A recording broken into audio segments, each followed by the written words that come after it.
Capítulo 13. Mi turno. Tratar con la madre durante la recuperación. Puede que sus madres lleven mucho tiempo muertas o tengan el pelo blanco y estén enfermas, pero siguen teniendo un profundo dominio sobre las hijas, que hablan de ellas como si estuvieran a punto de enviarlas castigadas a su habitación. ¿Cómo es posible este reino del terror por parte de unas ancianas? Victoria II, When You and Your Mother Can't Be Friends. Te has ganado el derecho a estar orgullosa de ti misma por muchas razones, y la menor de ellas no es todo el trabajo de autocuración que has realizado. Veamos ahora qué hacer respecto a tu madre si sigue viva, ya que de alguna manera es parte de tu vida. Tú has cambiado, ella no. En este estadio de tu recuperación, debes explorar medios para manejar tu relación con ella y que tú sigas estando sana. Aunque te sientas más fuerte y tengas un sentido del yo más sólido, es probable que abordes las decisiones sobre cómo vértelas con tu madre con nerviosismo. Quizá te estés preguntando lo siguiente: ¿qué puedo decirle? ¿Ella tiene arreglo? ¿Cómo trato con ella? ¿Debo seguir conectada con ella aunque me resulta difícil y doloroso en extremo? Muchas hijas han probado diversas maneras de evitar la catástrofe que viven con sus narcisistas madres, sin embargo, con frecuencia chocan con barreras, problemas y frustraciones. Virginia sigue intentándolo, aunque es ambivalente. Su actual estrategia es decirlo tal como lo ve. Al hacerlo, espera que las cosas mejoren. Dice: siempre me estoy peleando con ella. Soy mucho más contenciosa con ella de lo que nunca había sido antes. No me importa lo que dice. Ahora la critico más. La llamo embustera. Aún así, sigo teniendo esperanzas de que quizá pueda arreglarlo. Si le doy suficientes pruebas, tal vez pueda atravesar sus barreras. Y tal vez podría ayudarla. No sé, tengo muchas dudas sobre cómo resultará. Nikia no quiere cambiar la manera en que trata con su madre. Dice: me he estado enfrentando a esta situación casi toda mi vida y ella nunca ha mejorado. No he buscado el gran enfrentamiento porque tiene 83 años y no quiero arruinar los años que le quedan. Nuestra limitada relación de los últimos 15 años ha girado siempre en torno a ella. Parece que es el único camino. A Belva le queda poca energía para seguir teniendo esperanzas. Dice: siempre me está atormentando y le encanta exasperarme. Verme disminuida hace que se sienta feliz y poderosa. A mí me deja exhausta y vacía, y no creo que haya solución. Terry recuerda: a veces tengo tanto miedo de tener que hablar con ella por teléfono que tengo que mentalizarme para hacerlo. Una copa de vino viene bien. Es que nunca sé qué va a decir. Verás, es que esa mujer critica hasta los árboles. Siempre es negativa. En este capítulo ofrezco ideas para manejar estas difíciles situaciones. Puede ser frustrante descubrir qué camino sano tomar con una madre narcisista. Es una lucha importante que parece dejar a muchas hijas con sentimientos de impotencia, desesperanza y dolor. Así pues, ¿qué puedes hacer? Las intratables. Si tu madre tiene un auténtico trastorno narcisista de la personalidad, las posibilidades de un tratamiento o cambio efectivo para ella son escasas. Aunque nunca diría que es imposible, exigiría un tratamiento comprometido, intensivo y duradero, y lo más importante, que ella deseara ser tratada.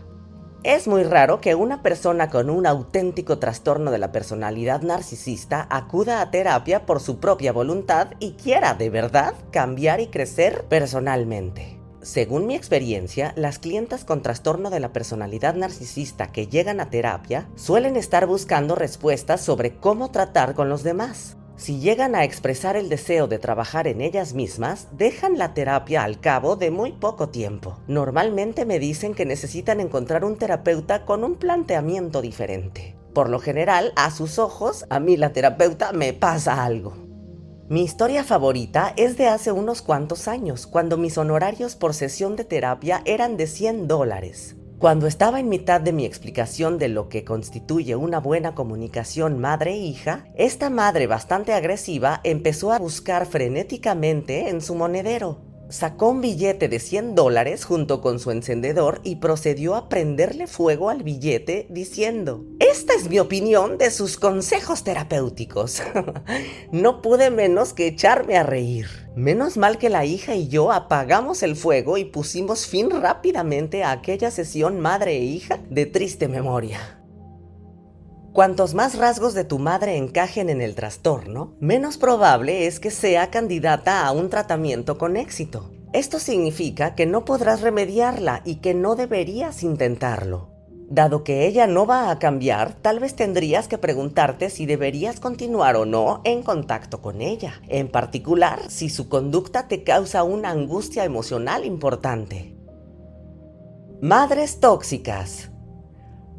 Tenemos que reconocer que una madre narcisista puede ser demasiado tóxica para estar cerca de ella. En muchas situaciones, las hijas tienen que decidir desconectarse por completo de su madre porque la toxicidad daña su bienestar emocional.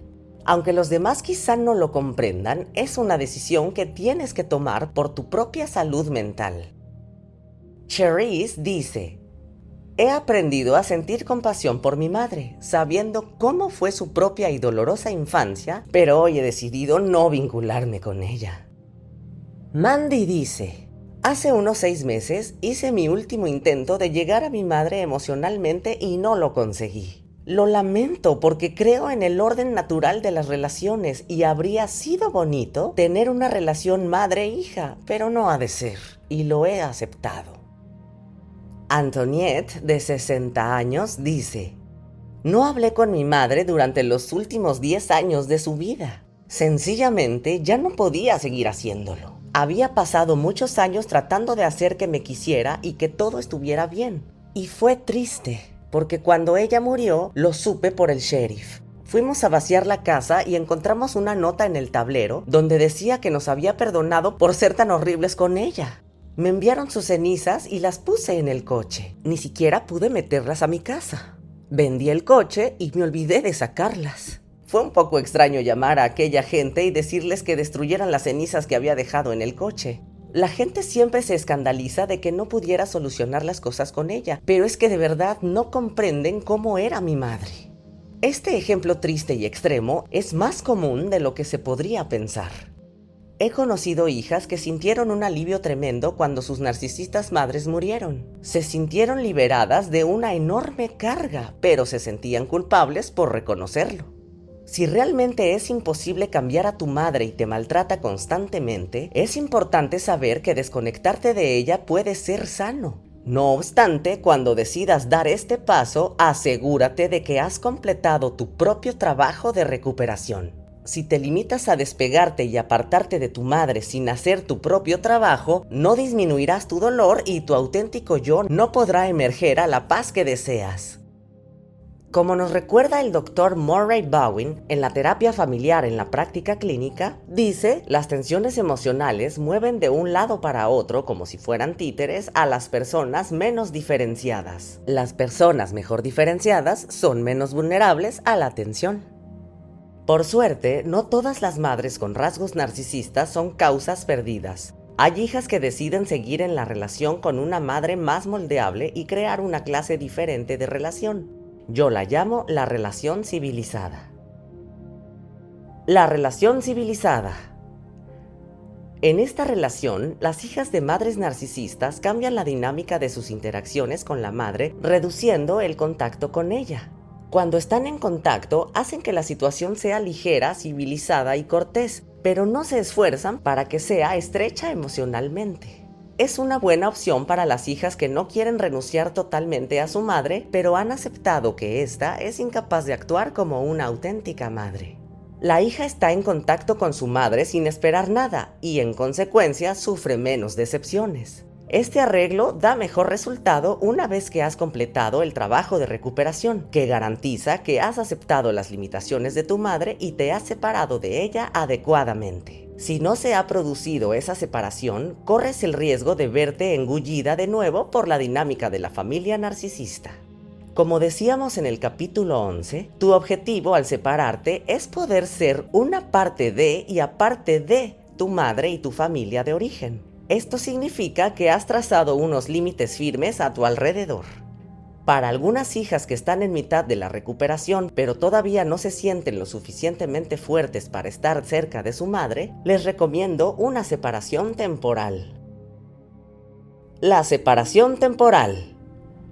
Aunque tu madre no se sentirá feliz con esta situación, a ti puede resultarte muy útil hacer un paréntesis en tu relación con ella durante un tiempo, mientras realizas tu trabajo de recuperación. Esto te da tiempo para sanar y resolver tus sentimientos sin que la conducta de tu madre te provoque constantemente. No hay nada de malo en decirle a tu madre que estás luchando con algunos de tus problemas y que necesitas algo de espacio personal durante un tiempo. Puedes decirle que te pondrás en contacto con ella si hay alguna urgencia que sea necesario que conozca y pídele que ella haga lo mismo. No tiene por qué gustarle. Puede que le dé un ataque inclusive, pero no pasa nada. Tú lo dices y luego lo haces. Si no te deja en paz, tendrás que aprender a fijarle límites, algo de lo que hablaremos más adelante. Eres tú quien está a cargo de tu vida, no tu madre. Y puede que ella aumente sus exigencias, por así decirlo, y trate de manipularte como describen las mujeres de las historias que hay más adelante, pero tu tarea es mantenerte firme. Te juegas tu recuperación. Micaela, de 46 años, dice: de vez en cuando me he distanciado de mi madre, pero ella encuentra maneras de manipularme para que la ayude con cosas que tiene que hacer. Esto me irrita a más no poder. Si yo no le devuelvo una llamada, me llama ella una y otra vez como una acosadora. Y Mira, de 38 años, cuenta lo siguiente llena de tristeza. Dice: hace unos 2 años me di cuenta del narcisismo y comprendí, después de toda una vida de insultos, que ella es la que tiene el problema. Desde entonces he sido informada y he limitado el tiempo que pasamos juntas, fijado ciertas separaciones y límites muy esperados. Desde entonces ha actuado incluso peor. Parece darse cuenta de que ya no me puede controlar. Todo esto me dan ganas de vomitar. Es preciso que sepas cómo establecer límites con tu madre, cómo hacer que se mantengan firmes y cómo seguir adelante. Establecer límites con tu madre. Fijar unos límites significa dejar claro lo que harás y lo que no harás. Es hacer saber a los demás cuál es tu posición y trazar la raya que no les está permitida cruzar. Significa fijar una línea divisoria. En general, muchas personas tienen miedo de hacerlo porque les preocupan los sentimientos de los demás. Piensan: si establezco límites, heriré los sentimientos de mi madre. Las hijas también tienen ese temor porque su madre se enfadará. Piensan: si le dijera que no voy a ir a cenar porque necesito descansar y cuidarme, se pondría furiosa. Una razón muy común de que las hijas no fijen unos límites claros con su madre es que temen al abandono. Piensan: si le digo que dé un paso atrás, nunca volverá a hablarme y no quiero perderla por completo. La he visto cortar con otras personas y es para siempre. Podría hacer lo mismo conmigo. Los narcisistas suelen cortar con alguien y salir de su vida debido a su superficial estilo emocional que les hace ver a los demás como buenos o malos. Para ellos todo es blanco o negro. Si has visto que tu madre lo hacía, tu miedo al abandono es muy real, pero debes calibrarlo en términos realistas. Si ya te ha abandonado emocionalmente, la verdad es que no tiene el poder de hacer mucho más que pueda provocar una devastación igual o parecida. Janelle, de 36 años, explica por qué no puede fijar límites con su madre. Dice: se pondrá furiosa, no me perdonará nunca. Pondrá a toda la familia en mi contra y luego me borrará de su testamento. Necesito el dinero de la herencia y mis hijos también lo merecen. Esta es una decisión que solo puedes tomar tú, pero piensa que tu propia cordura y tu salud mental tienen un valor más alto que el dinero que puedes o no recibir en el testamento de tu madre. Aprender a fijar tus límites es una manera de administrar tu vida, tu tiempo y tu salud. Es necesario para tener una vida sana. Así pues, digamos que ya has establecido unos límites con tu madre y le has dicho que no la verás durante un tiempo porque necesitas centrarte en algunos de tus problemas terapéuticos. Y lo has hecho diciéndole algo como: mamá, estoy trabajando en algunas cuestiones personales y necesito decirte que no estaré disponible para nuestras cenas de los domingos durante un tiempo. Necesito espacio y no te llamaré por teléfono. Cuando acabe ese tiempo te lo diré y no quiero que me llames durante ese tiempo, a menos que sea una emergencia de verdad. No estoy enfadada y esto no tiene nada que ver contigo. Se trata de lo que yo necesito en estos momentos. Es posible que tu madre te pregunte muy lógicamente si todo está bien. Y puedes decirle que sí, que estás bien y garantizarle de nuevo que no estás disgustada con ella. Si de verdad es narcisista, dará por sentado que tiene que ver con ella. Así que sé que ahora estarás pensando, oh no, eso no funcionará. Pero sí que funcionará si sigues adelante. Tu madre puede tratar de manipularte llamándote, incluso pasar a verte. Tu trabajo es seguir marcando los límites, no respondiendo una vez que le has dicho lo anterior. Si va a tu casa y toca a tu puerta, tú no le abres. Si te llama por teléfono, no le contestes. Y si te acosa, le dices de nuevo en tono firme que estás hablando en serio. La manera en que ella decida manejarlo es su problema y no el tuyo. No eres responsable de sus sentimientos. La clave para lograr que los límites se mantengan es que tú te mantengas fiel a ellos. Puedes ser muy amable y recordarle con delicadeza que volverás a ponerte en contacto con ella cuando puedas hacerlo. Cuando empieces a estar cómoda fijando límites, te resultará útil marcarlos con ella en muchas cuestiones y situaciones.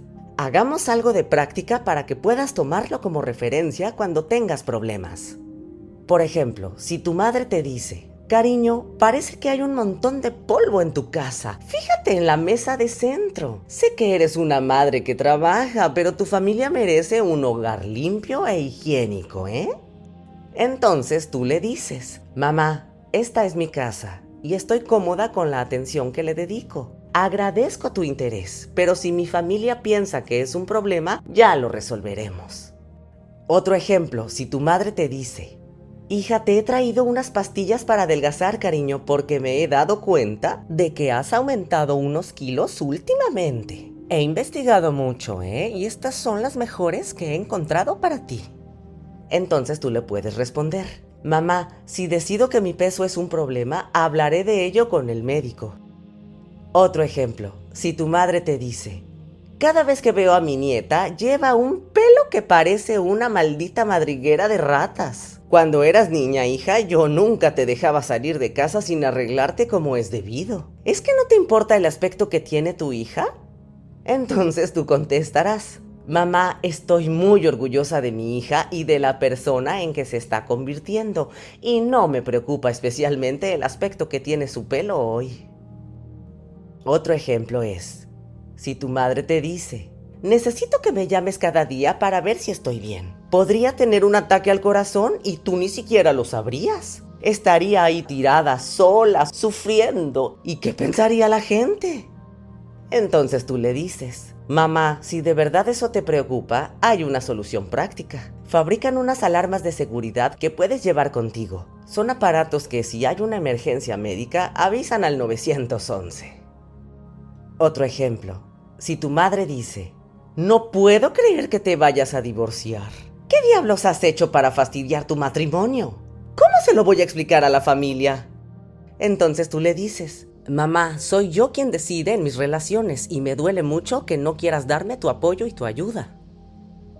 Otro ejemplo, si te dice, ¿qué quieres decir con que no vas a venir a casa para Acción de Gracias? ¿Sabes lo mucho que trabajo cocinando para esta familia? ¿Sabes que siempre celebramos Acción de Gracias en mi casa? ¿Cómo puedes hacerme esto, hija? Entonces tú le dirás, mamá, ahora que estoy casada, quiero relacionarme también con la familia de mi marido. Entonces algunas veces las vacaciones serán un poco diferentes, ¿ok? Establecer unos límites firmes te permitirá sentirte cómoda en cualquier situación, en particular si tienes una madre entrometida. Requiere práctica y contención, pero no respondas a las reacciones de tu madre con hostilidad. Fija los límites y si ella no los respeta, aléjate de la situación. Puedes establecer unos límites sanos de forma amable y educada. No tienes por qué actuar con enfado, resentimiento o a la defensiva. Estás afirmando algo y trazando tu raya en la arena para definir lo que necesitas, cómo te sientes y a veces dejar claro lo que no te parece bien. En lugar de entrar en discusiones, declara sencillamente cuáles son tus límites una y otra vez hasta que tu madre lo entienda. Otra estrategia para tratar con tu madre puede ser pensar en unas sesiones de terapia madre-hija. Llevar a la madre a terapia.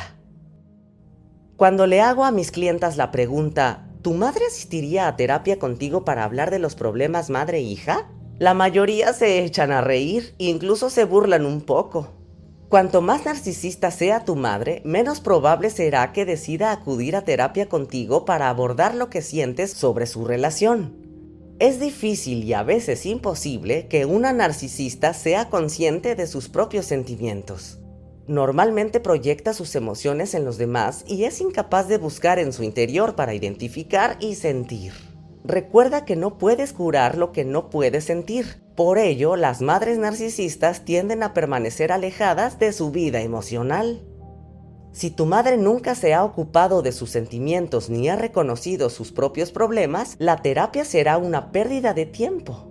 Muchas madres abandonan las sesiones de terapia cuando el problema tiene relación con algo que han hecho mal o que le hace daño a la hija. Es típico que una narcisista, en toda la extensión de la palabra, culpe a su hija, incluso en terapia y delante del terapeuta. Esto te pone en un aprieto horrible porque tú anhelas una relación sana con tu madre y estás dispuesta a hacer el esfuerzo necesario para lograrlo, pero tu madre se niega a admitir que necesita ayuda.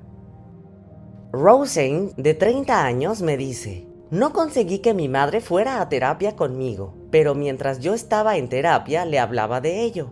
Era un caso perdido. Lo negaba todo. Lo único que yo quería oír era "lo siento, hija". Y lo único que ella podía hacer era llorar y decir que tenía una hija horrible. Un llanto, un victimismo y nada de empatía. Nunca volveré a pedirle que vaya a terapia. La madre de Mónica intentó ir a terapia con ella, pero acabó luchando contra el proceso y culpando a su hija, al mismo tiempo que se preocupaba por su imagen como madre. Dice: ir a terapia con mi madre era toda una experiencia. Iba, pero era un desastre. Se ponía muy a la defensiva y era realmente todo un ejercicio por su parte no oír ni una palabra de lo que yo decía, porque estaba demasiado preocupada por sí misma y por la impresión que le daba a la terapeuta. En muchas situaciones, las madres que tienen menos rasgos narcisistas están abiertas a aprender y crecer. Con ellas hay esperanza de que se pueda producir la sanación entre madre e hija, tanto en la terapia como fuera de ella. La mayoría de hijas saben por instinto si su madre está en este caso o no. Pueden saberlo basándose en sus experiencias anteriores con la madre cuando trataron de hablar de sus sentimientos o de las dificultades de comunicación. Aunque es difícil de aceptar por parte de las madres, algunas pueden mirarse claramente y decidir que quieren trabajar en la importante relación con su hija o sus hijas. Mi clienta Gerda, de 62 años, reconoció tener algunos rasgos narcisistas y además era hija de una madre con trastorno de la personalidad narcisista. Había sufrido mucho en su propia relación con su madre ya difunta, cuyo dominio emocional era muy fuerte. Gerda podía ver los efectos negativos que esto tenía en su vida y la forma en que habían afectado a su propia labor de madre. Quería sinceramente trabajar en la sanación con sus 3 hijas. Por desgracia, estas estaban demasiado heridas y apenadas para intentarlo. Habían dejado de intentarlo con Gerda porque no creían en su capacidad para cambiar, así que las sesiones madre e hija todavía no han tenido lugar.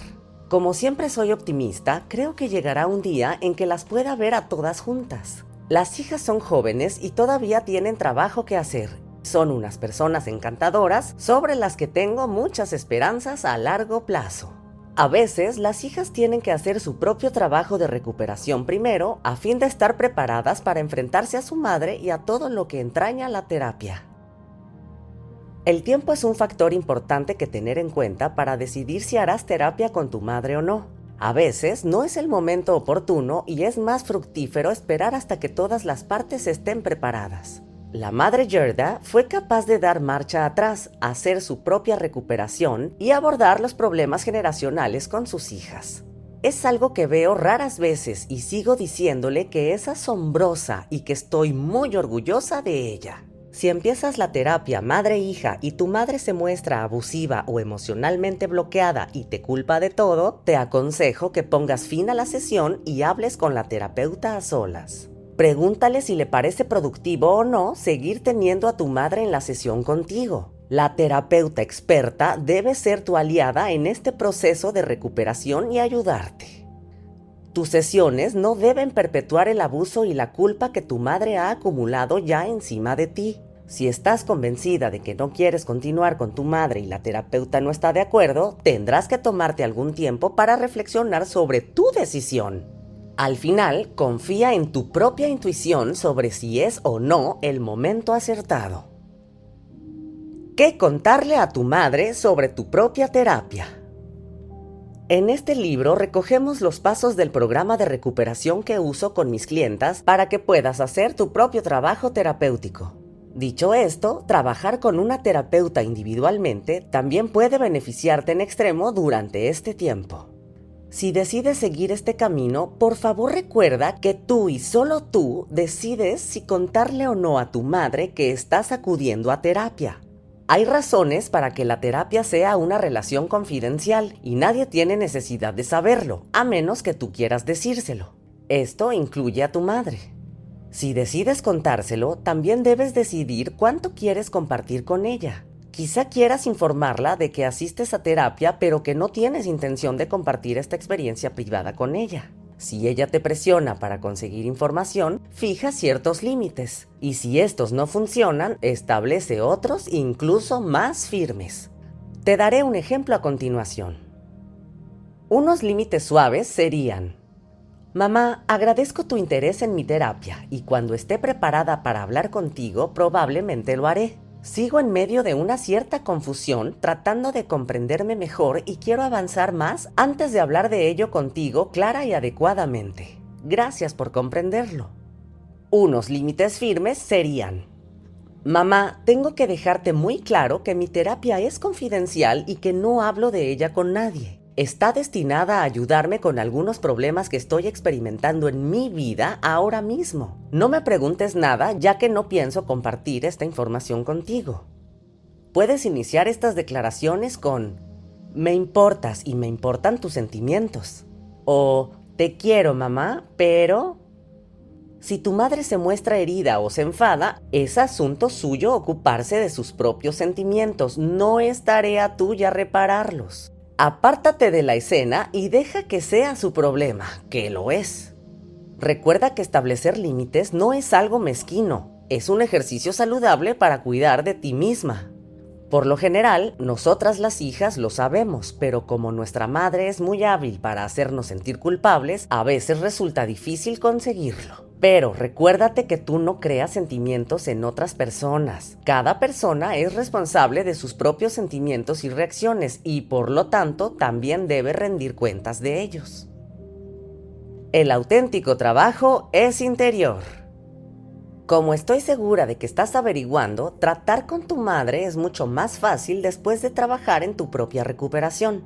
Las razones de este cambio son muchas. Eres menos reactiva a tus proyecciones, puedes fijar límites claros debido a tu trabajo de duelo, ella es menos capaz de provocar tu dolor y como has aceptado que ella tiene limitaciones, ya no esperas grandes cosas de ella. Con independencia de si practicas o no una separación completa de ella, una separación temporal o mantienes una relación civilizada, tu éxito viene determinado por tu propia sanación interna. ¿Y si la madre ya ha muerto? Si tu madre ya ha muerto, ya no realizarías algunos de los ejercicios anteriores. A pesar de ello, tu curación interna sigue siendo indispensable. He tratado a muchas hijas que siguen teniendo problemas de legado a lo largo de toda su vida, incluso después de que su madre haya muerto. Los desagradables mensajes siguen fijos hasta que los sueltes y liberes conscientemente de tu interior. Trabajar en tu recuperación es necesario para que estés sana. Exploremos una comprensión más profunda de tu madre y de sus orígenes. Comprender la formación de tu madre. Como la mayoría de las hijas de madres narcisistas son codependientes, es un poco delicado pedirles que dediquen algo de tiempo a comprender las circunstancias, los orígenes de su madre y cómo llegó a ser lo que es. Al hacerlo, no vas a dejar que se salga con la suya, ni minimizar tu propio dolor, ni hacer que tus heridas se vuelvan de nuevo invisibles. No harás que una vez más todo tenga que ver con mamá. Este ejercicio puede ayudarte a tranquilizar tu interior y a comprender la situación en su conjunto. Para usar una analogía, imaginemos que voy a ir de excursión o a subir hasta la cumbre de una montaña muy alta con una topografía complicada. Sé que tendré que empezar al pie de la montaña y abrirme camino hacia arriba e imagino que tendré que superar muchos obstáculos según avanzo. Si antes pudiera volar sobre la montaña en un helicóptero o mirar un buen mapa para ver a qué me enfrento en general, eso me prepararía mejor para la escalada. El mapa o visión de conjunto no reduciría la dificultad del camino ni mis esfuerzos, pero sí que me ayudaría en la planificación general y en el éxito final. Lo mismo puede decirse si comprendes mejor de dónde viene tu madre. Este trabajo es para ayudarte a ti, así que para empezar, trata de averiguar si tu madre tuvo un padre o una madre narcisistas. Es muy probable que así fuera. Puedes tomar algunas de las características que hemos definido en este libro y hacerle a ella esas mismas preguntas sobre sus padres. Muchas madres narcisistas están dispuestas a hablar de sus orígenes si no implica hablar de algo que ellas hicieron. Mis padres, por ejemplo, me dieron varios y vívidos ejemplos de la conducta de sus padres. Tuvimos una conversación muy animada y agradable, pero muy corta. Sin embargo, fue mejor que no tener ninguna. Yo pude seguir la pista de parte del legado familiar a partir de esto y usarlo para explicar parte de mi propia experiencia con mis abuelos.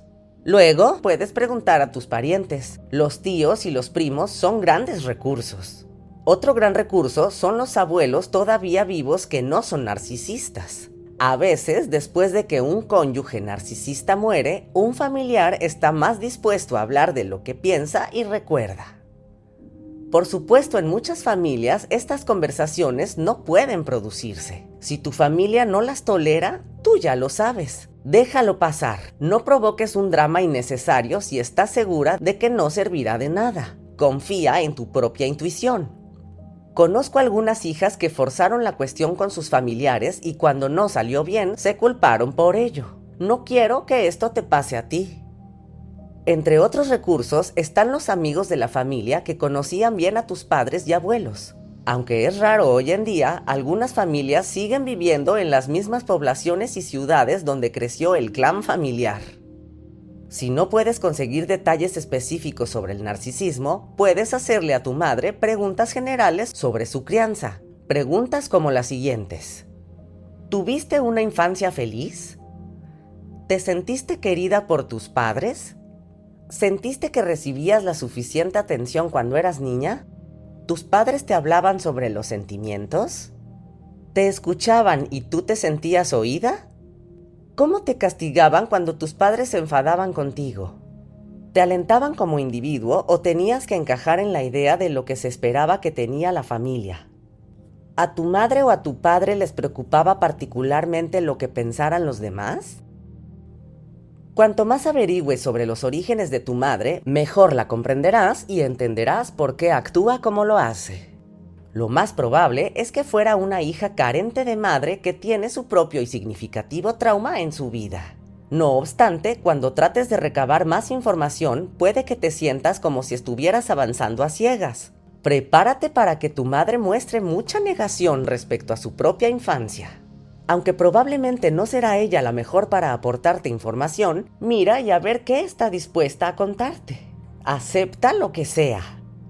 Además, observa la manera de criarte de tu madre, en tanto que fue influida por su generación y su tiempo. Son multitud los factores que influyen en cómo cada madre cría a sus hijos. Perspectivas históricas.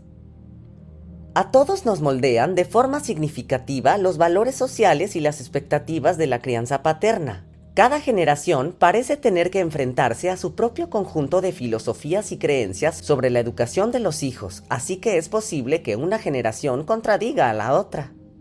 Veamos cómo nos marca el momento de nuestro nacimiento según la definición de Generations Working Together a continuación. A modo de ejemplo, he anotado a las mujeres de mi legado. Puedes hacer lo mismo para conseguir algo de perspectiva sobre el panorama general de tu propia familia. La generación GI, o generación del gran impacto, va de los años 1901 a 1923 y como ejemplo sería mi abuela. La generación silenciosa va de los años 1924 a 1945 y el ejemplo es mi madre. La generación del baby boom va de 1946 a 1964 y de ejemplo sería yo. La generación X va de los años 1965 a 1980. En este ejemplo entraría mi hija. Y en la generación del milenio, a veces llamada Gen Y, va de los años 1981 al 2002. En este ejemplo entran mis nietas. Las opiniones de los padres sobre la educación a lo largo de las épocas ha pasado de la letra con sangre entra y los niños ver, oír y callar a la actitud de los baby boomers que tratan de forjar la autoestima de sus hijos sin exigirles que lleguen a ser competentes en aspectos académicos o sociales. Es un cambio sísmico. Muchos dirían, ¿cómo diablos se puede criar a un niño como es debido? Las madres del baby boom pasaron del modelo Donna Reed de la madre que se queda en casa haciendo galletas y que está siempre presente, a unas madres con un nivel de educación muy alto que tienen profesiones fuera de casa. En la época que tuve mi primer hijo, por ejemplo, el concepto dominante de la feminidad estaba sufriendo una revolución cultural. Las madres se hicieron feministas, participaron en manifestaciones por la igualdad de derechos y se dedicaron a carreras profesionales. También la estructura familiar cambió. El divorcio, los niños víctimas de la explotación sexual comercial, los hogares monoparentales y las guarderías infantiles se hicieron comunes, mientras que habían sido algo desconocido para la generación anterior. Un día, mi propia hija, en un ataque de rabia, me llamó una divorciada de casa, captando el mensaje no expresado de que ya no era apropiado llamarme ama de casa.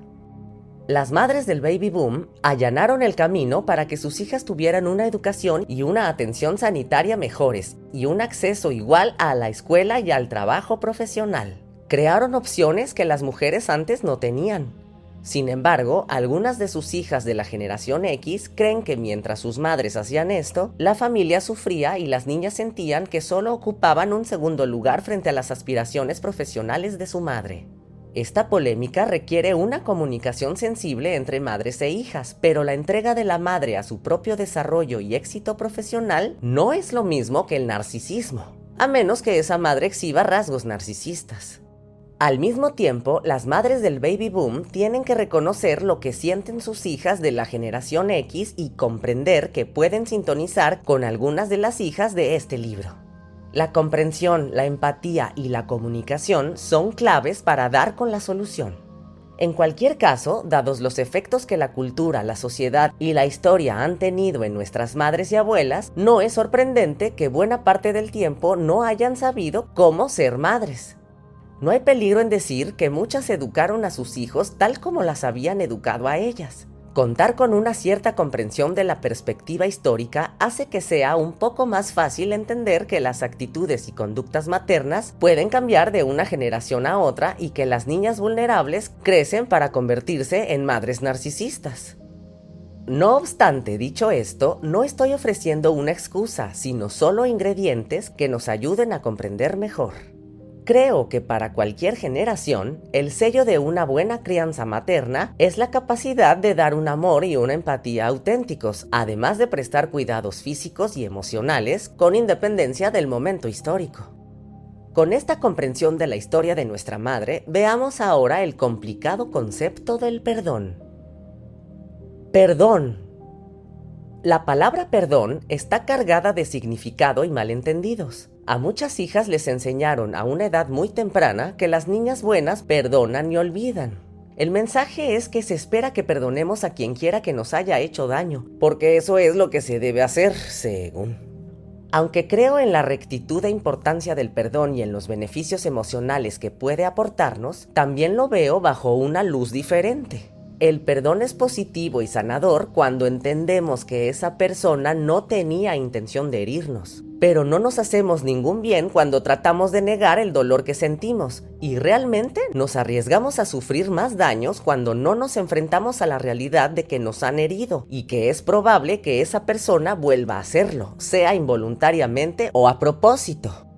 Muchas personas interpretan erróneamente el perdón como algo que condona la conducta ofensiva original, como si dijéramos que no pasa nada. Pero yo creo que la responsabilidad es crucial para la salud mental.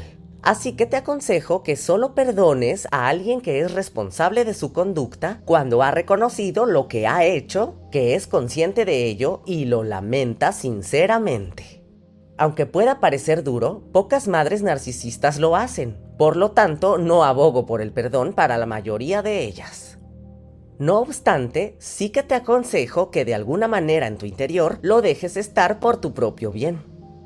Las hijas de madres narcisistas no han sido queridas y de muchas han abusado física, sexual y emocionalmente. No condonamos una mala práctica materna. No condonamos que se ignoren las necesidades y derechos básicos de los niños, pero sí que tenemos que dejar ir este pasado en nuestro interior para que nosotras, las hijas, también podamos soltar el lastre de la ira, la furia y la tristeza.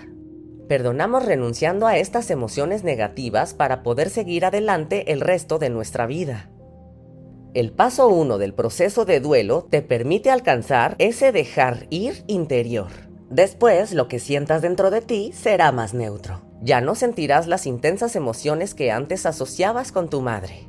Esta neutralidad te permitirá conservar ese sentimiento de dejar ir. Es como un perdón interno. Es un regalo que te haces a ti misma. Como dice mi clienta Kena, aunque nunca pude hablar de mis emociones con mi madre, porque tiene las emociones de una puerta, ahora puedo decirle que la quiero. Pero lo curioso es que ni siquiera se había dado cuenta de que antes yo nunca se lo decía. Ahora entiendo que esta recuperación y este perdón son para mí. Hacen que me sienta bien.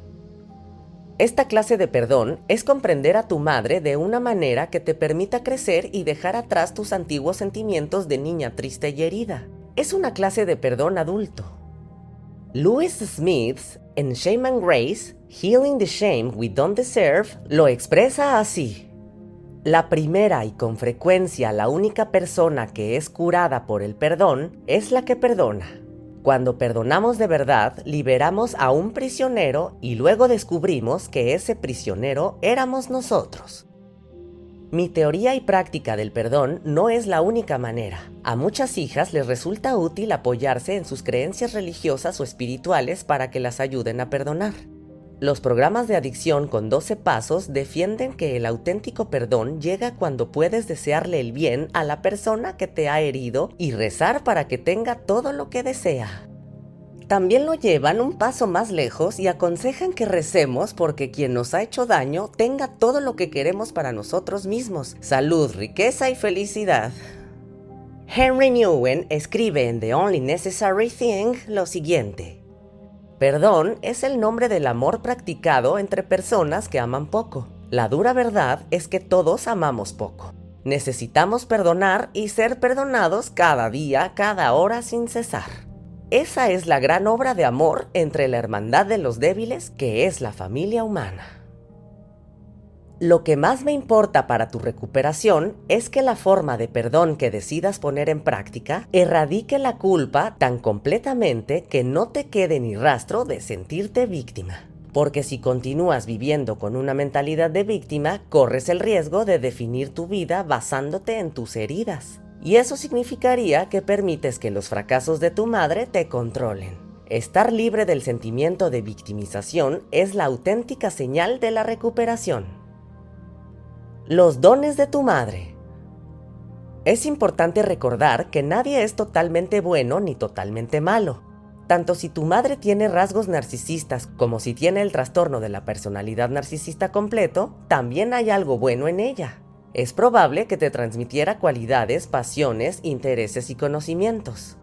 Recuérdate los dones que te ha dado. Podrían ser artísticos, musicales, mecánicos, la forma o el tamaño de tu cuerpo, la textura del pelo, unos ojos bonitos, una piel suave o algo como la habilidad para empapelar una pared sin dejar ni una arruga. Anota en tu diario los dones que tu madre te ha conferido y date permiso para sentir gratitud. Cuando era niña, mi abuela me repetía una significativa frase. Si alguna vez trataba de decir algo malo de alguien, me sentaba en sus rodillas y me decía dulcemente: si miras bien de verdad, siempre puedes encontrar oro en los demás. No me cabe ninguna duda de que es verdad. Busca el oro y esos dones en tu madre. Te ayudará más de lo que crees ahora. Susie me leyó esto de su diario. De casa salí con un ánimo batallador. Tal vez no estaba equipada para las cosas más prácticas de la vida, pero aprendí que la honradez y la integridad eran mis mayores activos. Aprendí una ética de trabajo que está muy valorada.